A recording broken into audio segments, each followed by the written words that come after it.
ನನ್ನ ಕುಟುಂಬ ಸ್ನೇಹಿತರು ನನ್ನವರನ್ನೆಲ್ಲ ಬಿಟ್ಟು ನನ್ನದಲ್ಲದ ಊರಿಗೆ ಬಾರದ ಭಾಷೆ ಗೊತ್ತಿಲ್ಲದ ಜನರು ಮತ್ತಷ್ಟು ಜವಾಬ್ದಾರಿಗಳನ್ನು ಹೇಗೆ ನಿಭಾಯಿಸ್ಬೋದೆಂಬ ಭಯದ ಜೊತೆಗೆ ನನ್ನ ಮಗನ ಕನಸಿನ ಮೂಟೆಯನ್ನು ಹೊತ್ತು 1000 ಕನಸುಗಳನ್ನು ಇಟ್ಕೊಂಡು ರಾಜಸ್ಥಾನದ ಕೋಟಾಕ್ಕೆ ಬಂದೆ. ಫಸ್ಟಲ್ಲೇ ಹೊಂದ್ಕೊಳ್ಳೋದು ನನಗೆ ತುಂಬಾ ಕಷ್ಟ ಅನಿಸ್ತು. ಫಸ್ಟ್ ಥಿಂಗ್ ಏನಂದರೆ ಭಾಷೆ. ನನಗೆ ಹಿಂದಿ ಬರ್ತಾ ಇರಲಿಲ್ಲ. ಆದರೂ ಈ ಜನಗಳ ನನ್ನನ್ನು ತುಂಬ ಪ್ರೀತಿಯಿಂದ ಒಪ್ಕೊಂಡ್ರು. ಇಲ್ಲಿ ಪ್ರತಿಯೊಬ್ಬರು ತಮ್ಮ ಮಕ್ಕಳ ಕನಸುಗಳ ಮೂಟೆಯನ್ನು ಹೊತ್ತು ತಮ್ಮ ಕುಟುಂಬದಿಂದ ದೂರನೇ ಇರ್ತಾರೆ. ಹಾಗಾಗಿ ಎಲ್ಲರೂ ಇನ್ನೊಬ್ಬರ ನೋವನ್ನು ಅರ್ಥ ಮಾಡ್ಕೊಂತಾರೆ.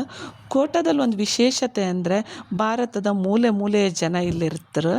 ಈಗ ನನ್ನದೇ ಒಂದು ಬಿಲ್ಡಿಂಗಲ್ಲಿ ಹೇಳಬೇಕಂದ್ರೆ ಉತ್ತರ ಪ್ರದೇಶ, ಮಧ್ಯಪ್ರದೇಶ, ಬಿಹಾರಿ, ರಾಜಸ್ಥಾನಿ, ಡೆಲ್ಲಿ, ಮರಾಠಿ, ಈಗ ಒಬ್ಬರು ಮದ್ರಾಸಿ ಕೂಡ ಇದ್ದರು.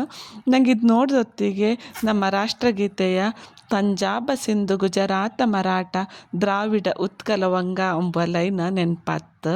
ನಾನು ಇಲ್ಲಿಗೆ ಬಂದೆ ತುಂಬಾ ವಿಷಯನ ಕಲಿತೆ. ಫಸ್ಟ್ ಥಿಂಗ್ ಅಂದರೆ ಕಾನ್ಫಿಡೆನ್ಸ್.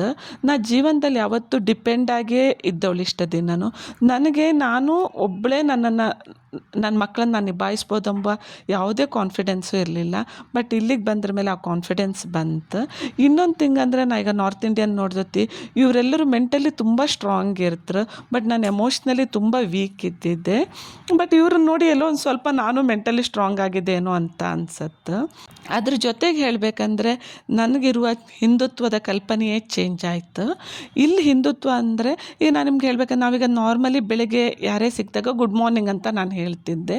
ಬಟ್ ಇಲ್ಲಿ ಪ್ರತಿಯೊಬ್ಬರು ಯಾರಾದರೂ ಸಿಕ್ಕಿದಾಗ ರಾಧೆ ರಾಧೆ, ಜೈ ಶ್ರೀರಾಮ್, ಜೈ ಕೃಷ್ಣ ಅಂತಲೇ ಸಂಬೋಧನೆಯನ್ನು ಮಾಡ್ತಾರೆ.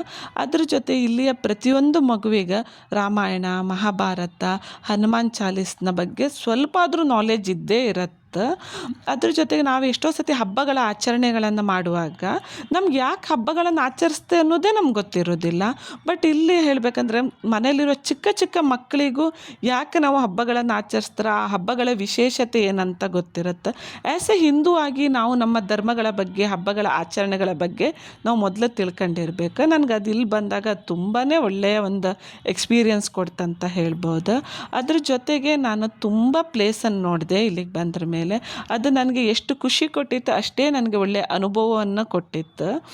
ಈ ಎಲ್ಲ ಮೆಂಟಲ್ ಸ್ಟ್ರಗಲ್, ರೆಸ್ಪಾನ್ಸಿಬಿಲಿಟಿಯ ಮಧ್ಯ ಎಲ್ಲೋ ನನಗನ್ಸ್ತು ನನ್ನನ್ನು ನಾನೇ ಮರ್ತನೇನೋ, ನಾನು ಸೆಲ್ಫ್ ಲವ್ನ ಮಾಡಲೇ ಇಲ್ವೇನೋ ಅಂತ ಅನಿಸುತ್ತೆ. ಫಸ್ಟ್ ಥಿಂಗ್ ನನ್ನ ಯೂಟ್ಯೂಬ್ ಚಾನಲನ್ನು ನಾನು ಫುಲ್ಲಿ ಮರ್ತೇ ಬಿಟ್ಟಿದ್ದೆ.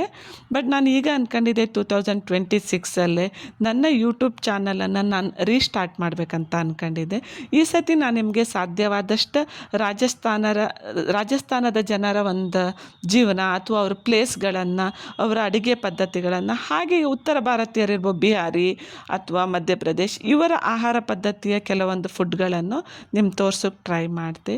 ನೀವೆಲ್ಲರೂ ನಂಗೆ ಮೊದಲಿನ ಥರನೇ ನನ್ನ ಯೂಟ್ಯೂಬಿಗೆ ಸಪೋರ್ಟ್ ಮಾಡಿ. Thank you.